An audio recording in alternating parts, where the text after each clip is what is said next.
Welcome to the President's Inbox, a CFR podcast about the foreign policy challenges facing the United States. I'm Jim Lindsay, Director of Studies at the Council on Foreign Relations. This week's topic is Syria.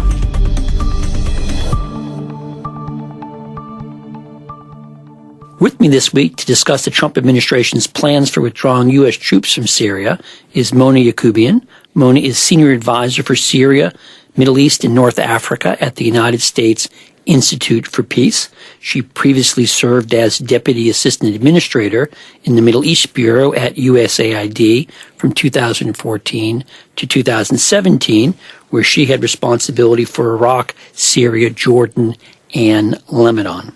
Mona, thanks for joining me today. Thanks for having me. Perhaps we could start off with what people in Washington call a sit-rep. Sort of what is the status on the ground in Syria today? Well, Jim, and thanks for having me. I think the best way to think about what's happening on the ground in Syria today is to take a step back. And I would highlight really two key trends that I think are shaping the trajectory of the conflict on the ground. The first is the regime of Bashar al-Assad consolidating its control. This is a regime whose survival is now no longer in question, at least for the short to medium term. And so we've seen the regime regain control over much of western Syria and also parts of eastern Syria. But that comes with a particularly new set of circumstances, which is the involvement of Russia, of course, and as well the entrenchment of Iran. So that's trend one.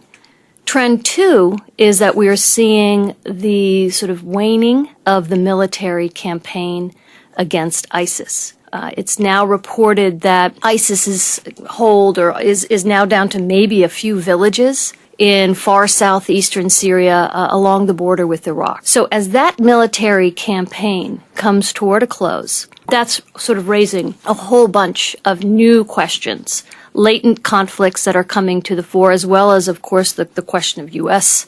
presence and its impending withdrawal. Let's start with the second trend first, and then we'll move to the broader issue of the future of the Syrian regime and its place in the region. But looking at the issue of trying to defeat the Islamic State, when President Trump announced in mid-December that he wanted to take troops out and take them out quickly, he presented it as the Islamic State had been defeated. In the following weeks, the actual level of airstrikes against the Islamic State went up.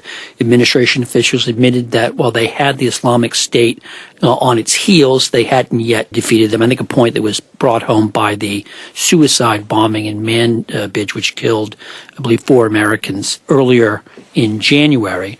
So as we're looking at this, what is your sense of the administration's sort of strategy going forth in dealing with the Islamic State? Again, we're down to, as you point, a couple of villages. A leader of Syrian Defense Forces said not too long ago that he thought they might be defeated within a week. How do you see that playing out, particularly given that, as I understand it, while some U.S. military equipment has come out of Syria, U.S. troops haven't begun to come home? Right. Well, I think the question of defeat is the term itself is a bit slippery when it comes to groups like ISIS. And you'll note that the administration often in its formal pronouncement talks about a desire for the enduring defeat of ISIS.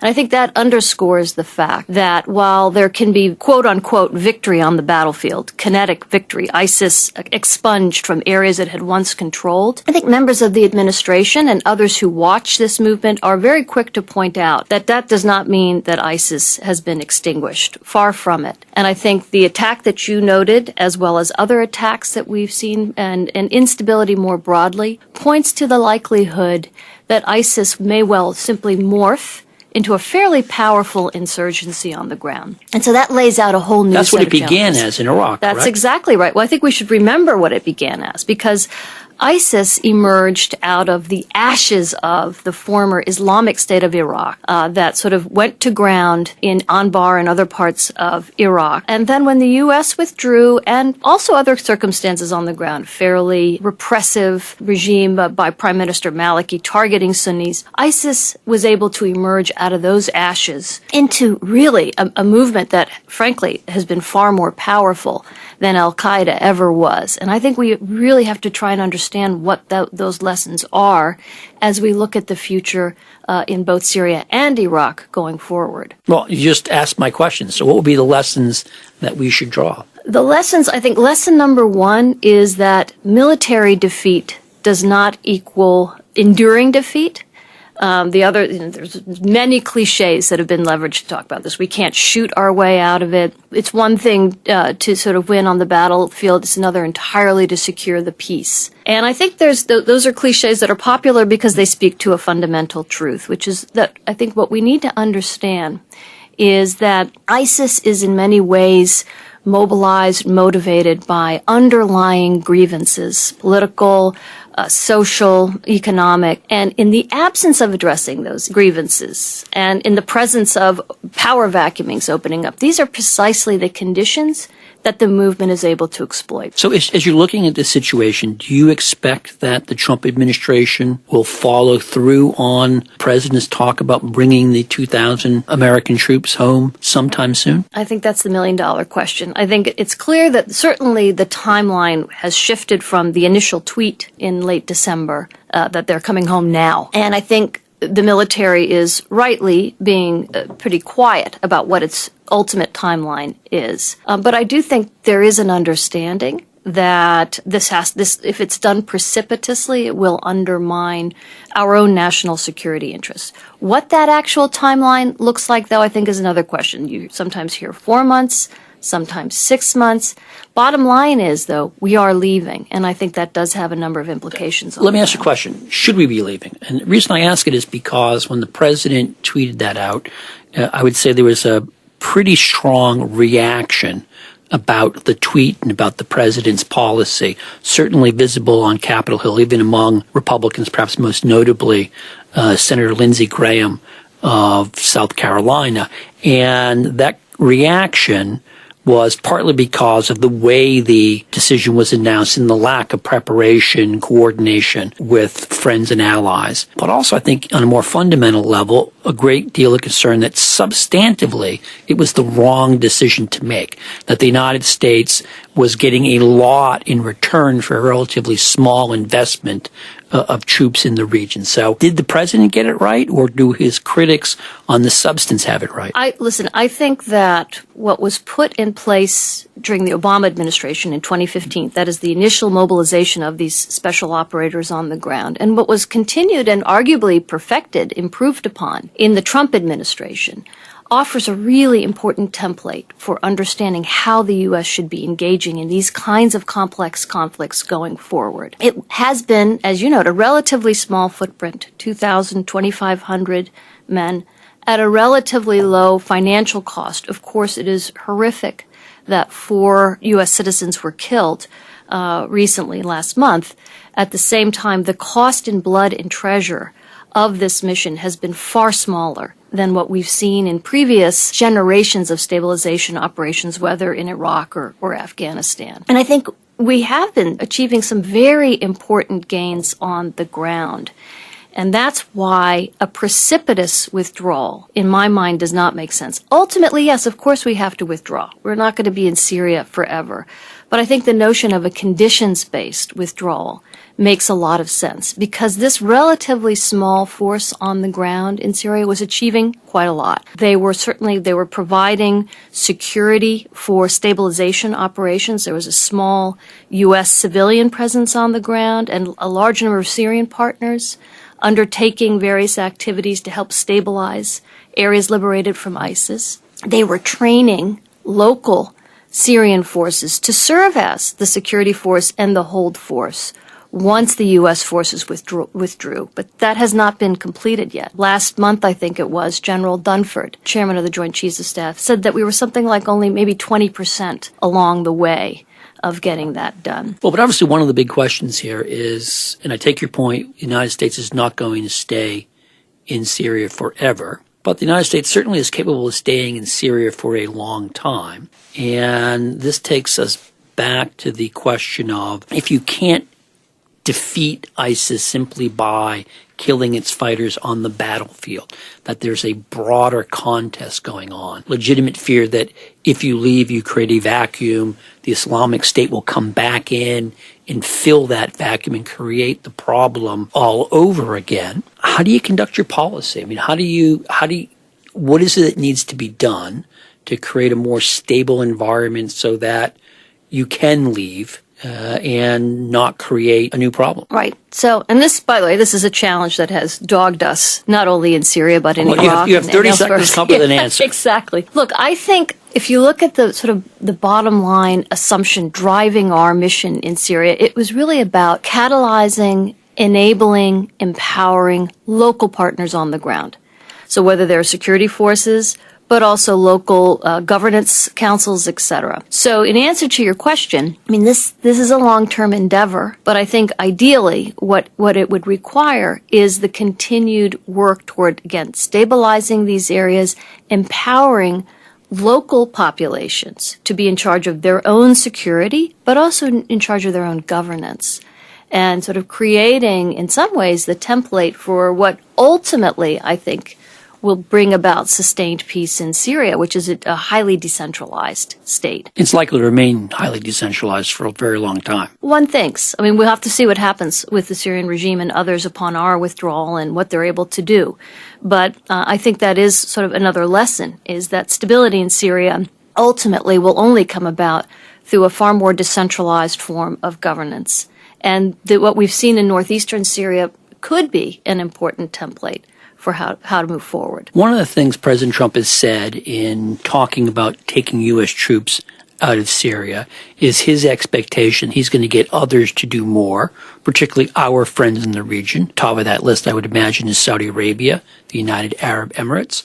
Are we seeing significant efforts in Riyadh or Abu Dhabi to step up and to funnel more money into the eastern provinces of Syria? No, we're really not. I think the issue with Gulf engagement in Syria is very much turning on the fact of having U.S. skin in the game, a U.S. presence. They are not interested in being the ones in charge of, for example, security in eastern Syria.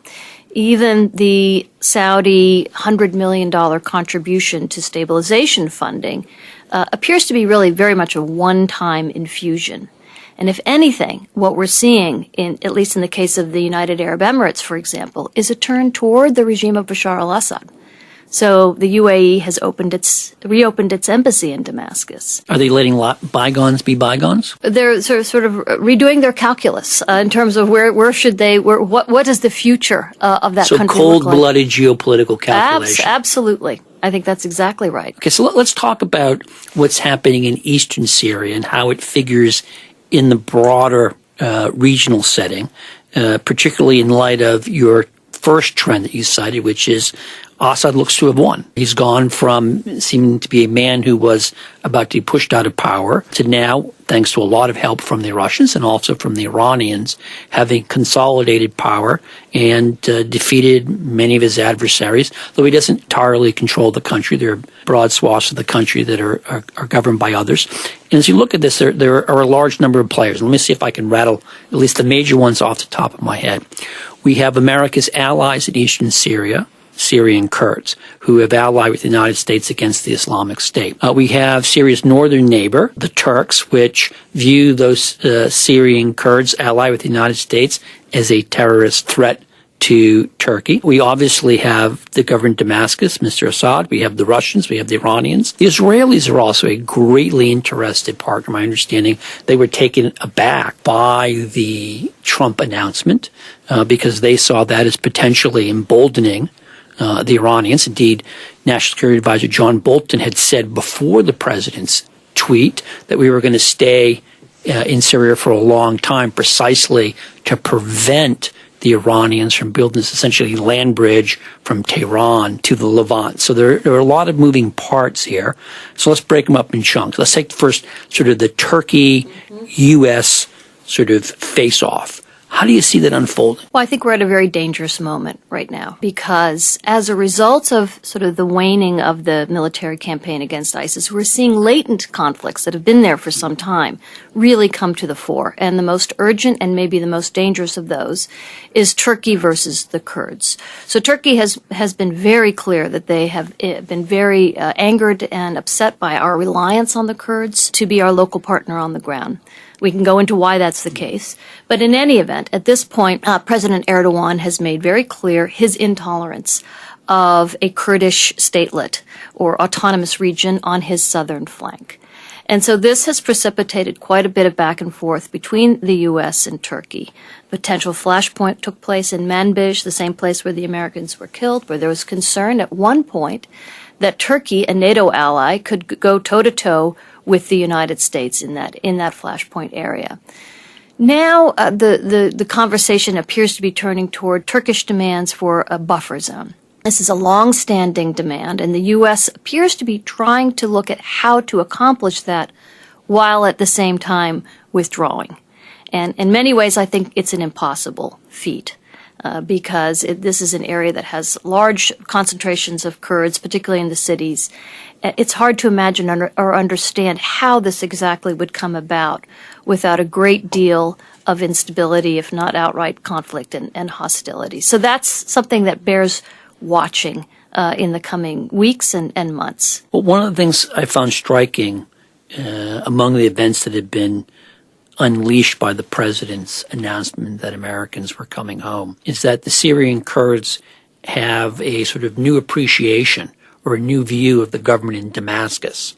And we see, in essence, if you're the Syrian Kurds, you think the United States is not going to be near you or next to you for much longer. You're relying on the United States to provide the wherewithal to hold off the Turks. With that gone, all of a sudden the government in Damascus, however despicable it might be, could be your ally. Sort of walk me through what's happening from the standpoint of the Syrian Kurds and how that might play out and with what consequences. So I think you laid it out well. And what's really interesting is the first time there was a concern that the U.S. might withdraw, which was in April, that precipitated a fairly quick trip to Damascus by the Syrian Kurds. Those talks ended up not going very far, going anywhere really, and then the U.S. sort of came back and said it was there for the foreseeable future. Now we see, I think, the Kurds in a far weakened position, but for them the stakes are existential. I mean, they clearly face potential hostilities from Turkey. There is the regime in Iran as well, in Deir ez-Zor that could come after them, the Russians as well.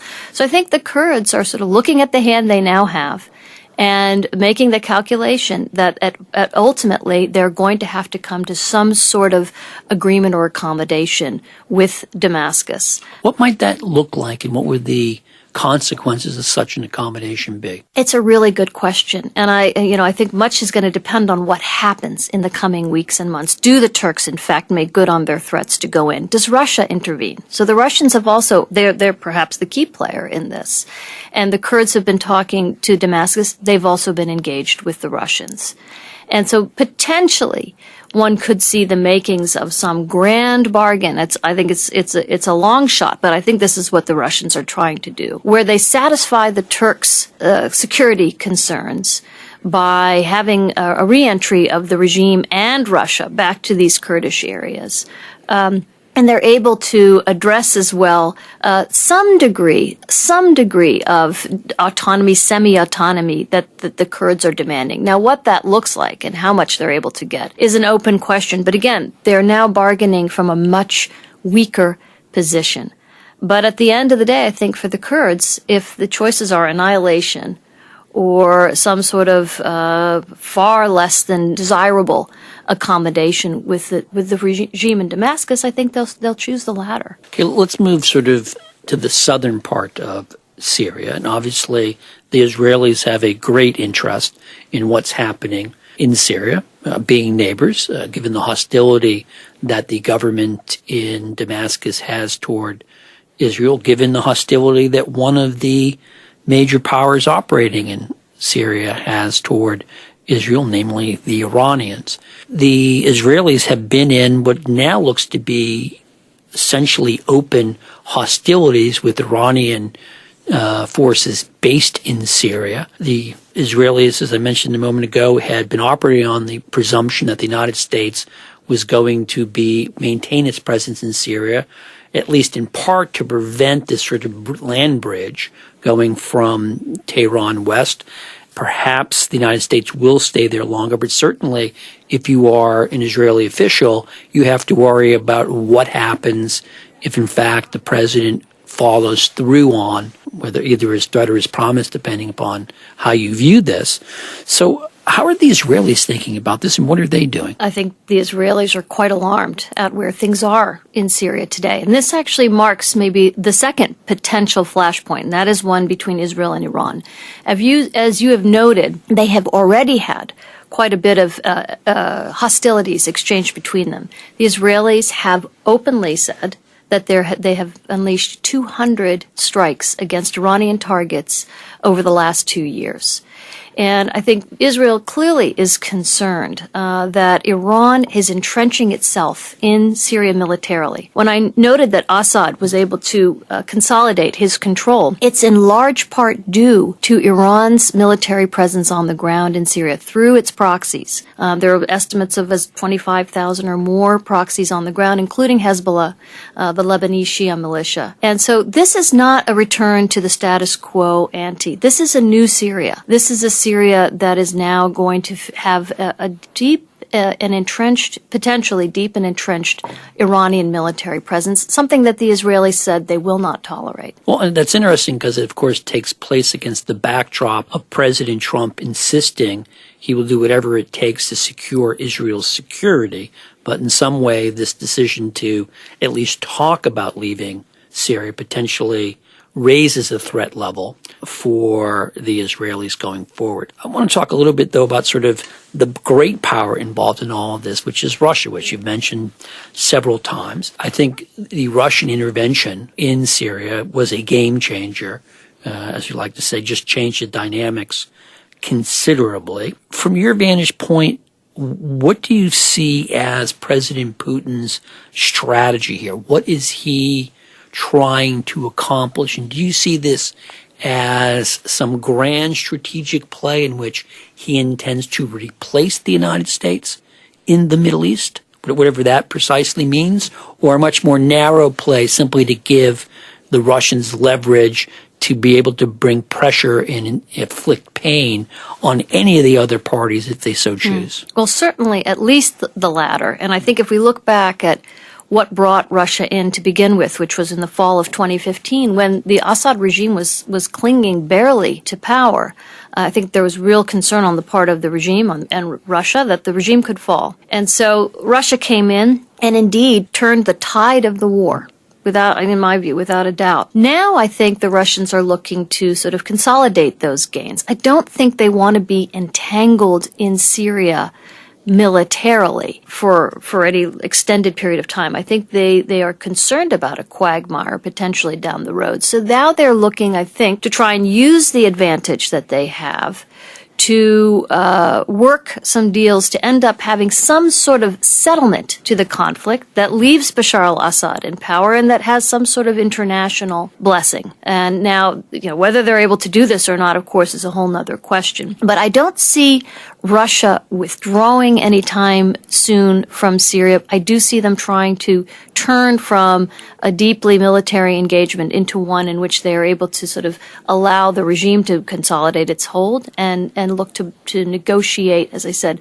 a political settlement to the conflict on its terms. We've talked a little bit about the risks to the United States in this situation. What are the risks to the Russians being involved, given the complexity, the shifting alliances, given the potential flashpoints for broader conflicts?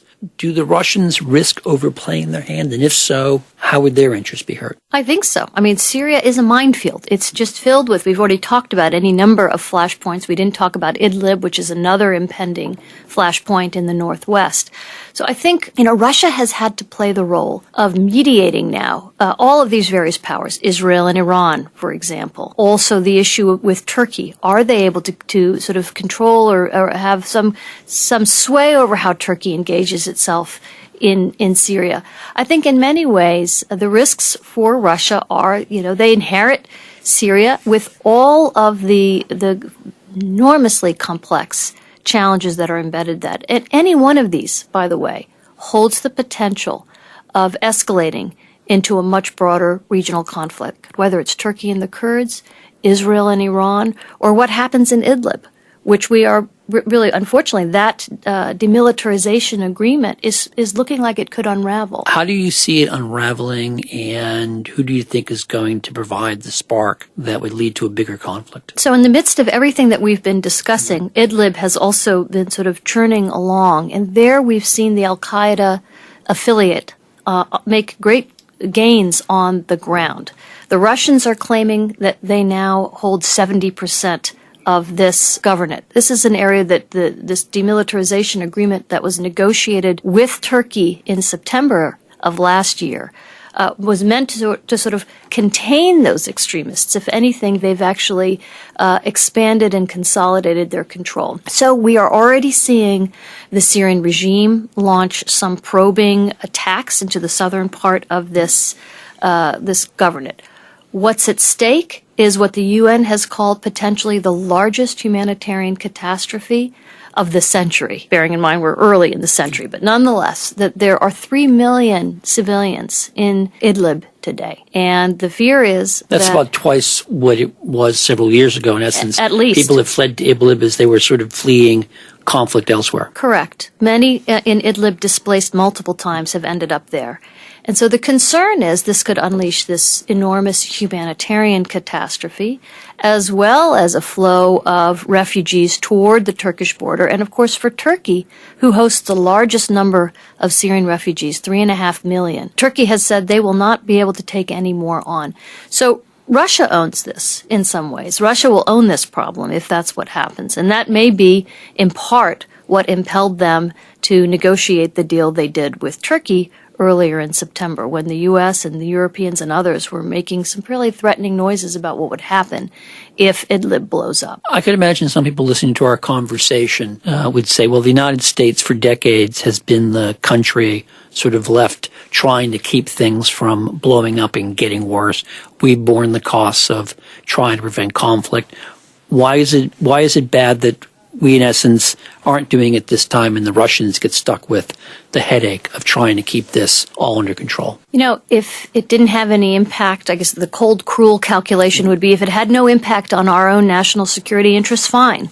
But I think one of the lessons we've learned from Syria is that it's very difficult to contain the chaos that is Syria. And in particular, I think issues related to not only refugee flows, which are significant and which we have seen have reverberated into Europe, had a role perhaps in Brexit, and maybe even have reverberated into our own country as well. There's also the issue of terrorism and external operations planning. That's what prompted us, in part, to go in with such urgency in 2015. That problem hasn't gone away. And so we have to remain concerned about what happens in Syria if it remains an unstable and chaotic place. On that sobering note, I'm going to close up the President's Inbox for this week. My guest has been Mona Yacoubian. Mona is Senior Advisor for Syria, Middle East, and North Africa at the United States Institute for Peace. Mona, thanks for joining me. Thank you so much. Please subscribe to the President's Inbox on Apple Podcasts or wherever you listen, and leave us a review. They help us get noticed and improve the show. Opinions expressed in the President's Inbox are solely those of the host or guests, not of CFR, which takes no institutional positions. Today's episode was produced by Zoe Collis with senior producer Jeremy Sherlick. Sydney Burton was our recording engineer. Special thanks go out to Corey Cooper and Gabrielle Sierra for their assistance. This is Jim Lindsay. Thanks for listening.